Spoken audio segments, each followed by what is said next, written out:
What's up, everyone? So, people are saying no way the Seattle Seahawks are going to win it. Their division with the San Francisco 49ers.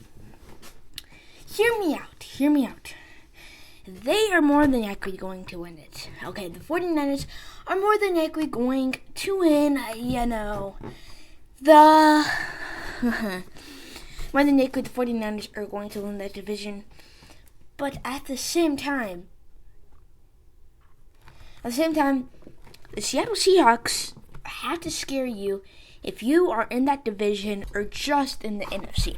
Now, you guys might be thinking, whoa, but he was only good for 1 year. He made his first Pro Bowl team last year, and he was in his 30s. He's like 32. He's 32. So you guys might be like that, and that's completely fine. Okay.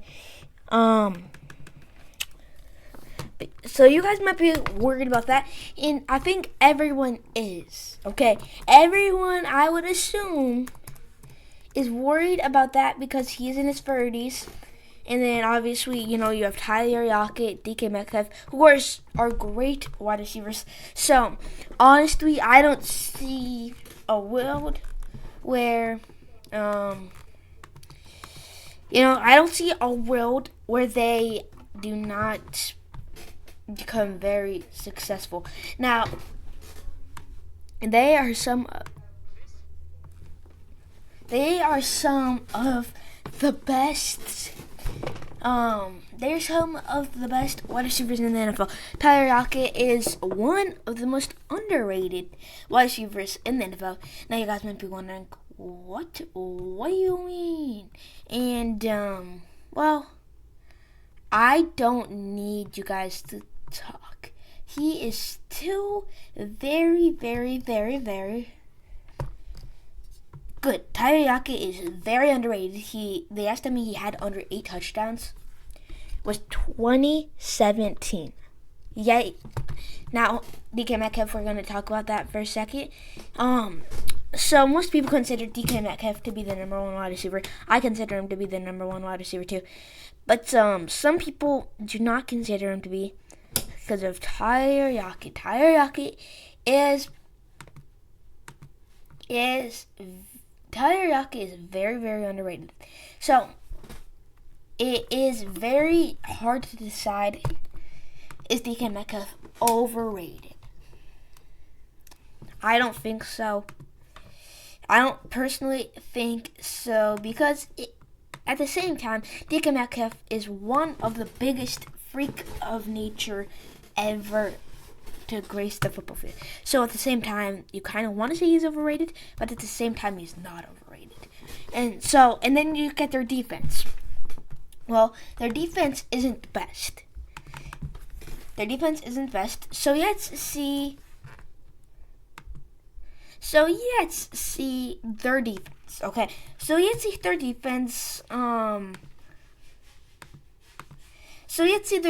See how good their defense is, and see if because their offense is going to be really good.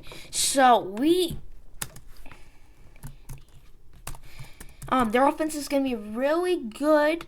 So let's just see if they can stop them just enough times for the Seahawks to win the other games. All right, let's see this. So let's see this. Jamal Adams, great player, who's the Seattle Seahawks new cornerback. The Seattle Seahawks added Tariq Woolen last year, and he was a stellar rookie, guys. He was one of the best rookie cornerbacks in the NFL. So when he comes back, people are going to be happy if they're a Seattle Seahawks fan. Who are the Seattle Seahawks?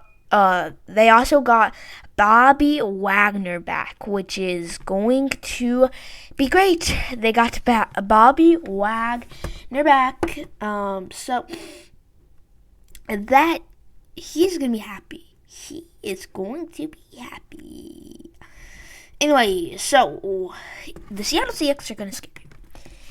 Their defense is not great.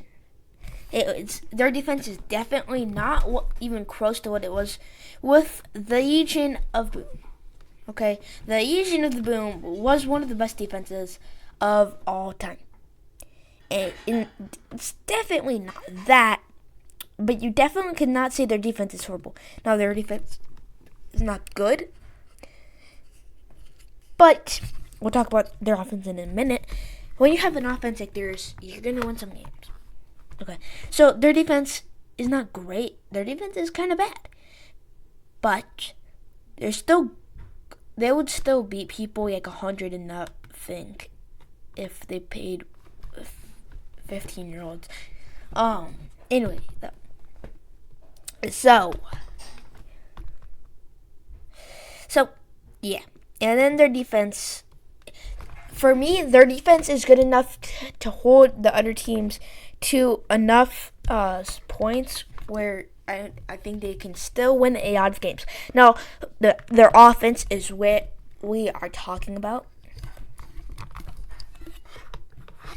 All right, their offense is one of the best in the NFL. So that might be a bold statement to make, especially since the person that is the main piece of that offense just made his first ever Pro Bowl, and he's in his 30s, which is, if that's your first ever Pro Bowl and you're the main person in your offense, that's concerning. But if you look at how he played yesterday, that person is, of course, Geno Smith. So you guys might be wondering why has he only made one Pro Bowl? Well, the fact is that he did not have the best his first couple of years in the NFL were not good. So then he was basically a backup for the majority of his career, and he was basically not even a starter for basically any. He was basically never a starter again. He would make that rare starter appearance, but he never really made a starter. He was never really a starter again, which is sad to look at because he just proved that he could have been a Hall of Famer if people gave him a couple more chances, which is incredibly sad to see that somebody that could have had a Hall of Fame career. Now, he could still make the Hall of Fame, Geno Smith, if the rest of his career if all the next of his career is Pro Bowls, he could still make it. But it definitely does not help when you are, in your 30s and you just came off your first Pro Bowl. So that is interesting, and that is so. Yep.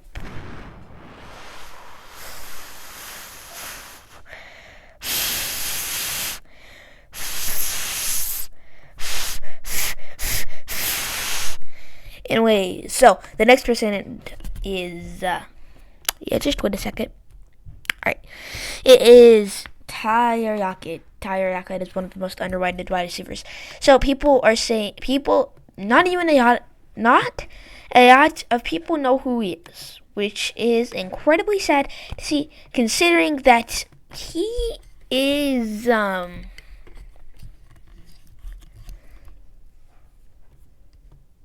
sad to see that not a lot of people. Almost every fan knows who he is, and I'm not trying to say that almost every fan doesn't know who he is. But what I'm trying to say is he is very underrated, which is kind of sad to see because he is a beast.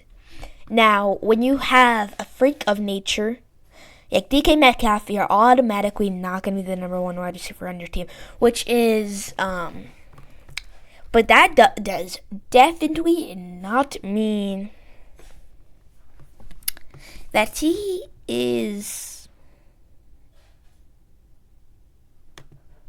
That definitely does not mean that not a lot of people know who he is. That definitely does not mean that.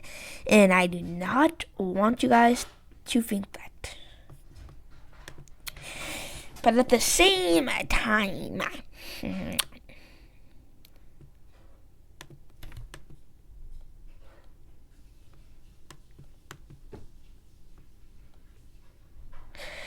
So, thank you guys for watching that video, and bye.